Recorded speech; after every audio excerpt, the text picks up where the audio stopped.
Il faut que l'ORTN change, puisque nous sommes sur le terrain du changement. Vous êtes devenus des griots. Est-ce que c'est normal que l'ORTN qui appartient au peuple entier devienne l'organe de diffusion uniquement de Pendestaria?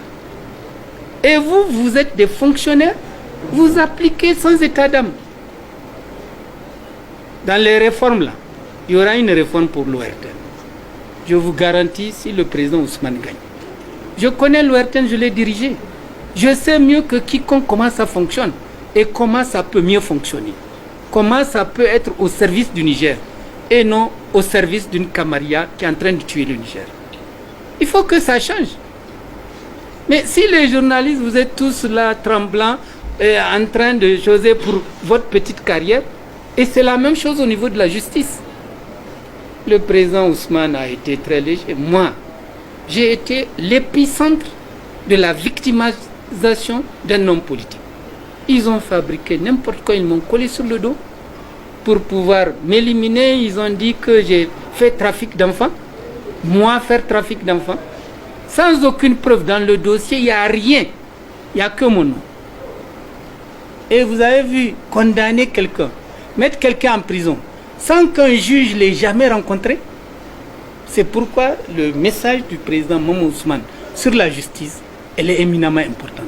Parce que demain, si on peut continuer ça, aucun homme politique qui soit à l'opposition ne pourra aller aux élections.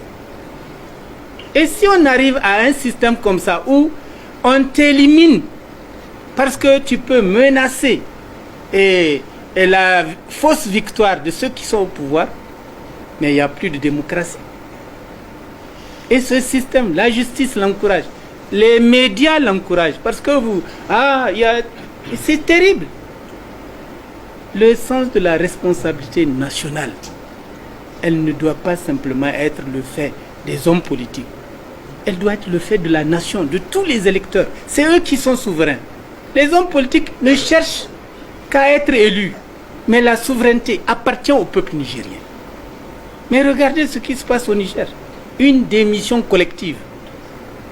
J'entends des gens dire « Non, l'opposition est inerte, ils ne font rien. » L'opposition a quel fusil? L'opposition a quel coupe-coupe? L'opposition doit respecter la loi. Et si l'opposition ne respecte pas la loi, on les prend comme des bottes de paille, on va jeter en prison. Et quand on les jette en prison, qui bouge? Moi, j'ai fait combien de fois la prison?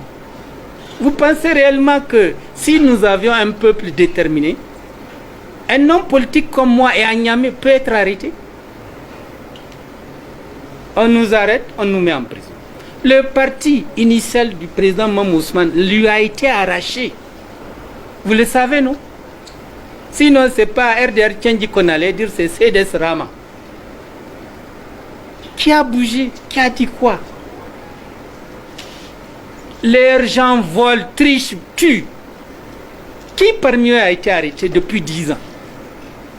Ils organisent un truc au niveau du ministère de la Défense. On tue nos militaires par centaines.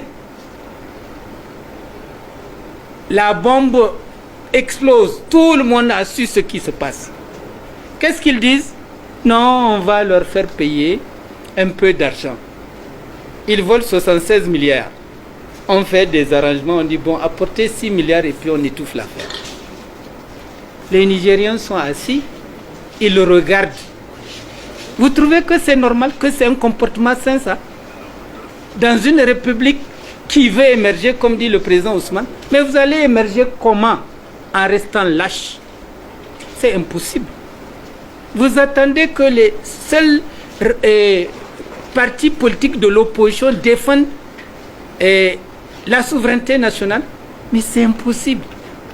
Donc au lieu de rester dans des coins, critiquer l'opposition, il faut que ceux qui savent parler, là, ceux qui ont des idées, ceux qui veulent que l'opposition bouge, ils n'ont qu'à rentrer dans la danse.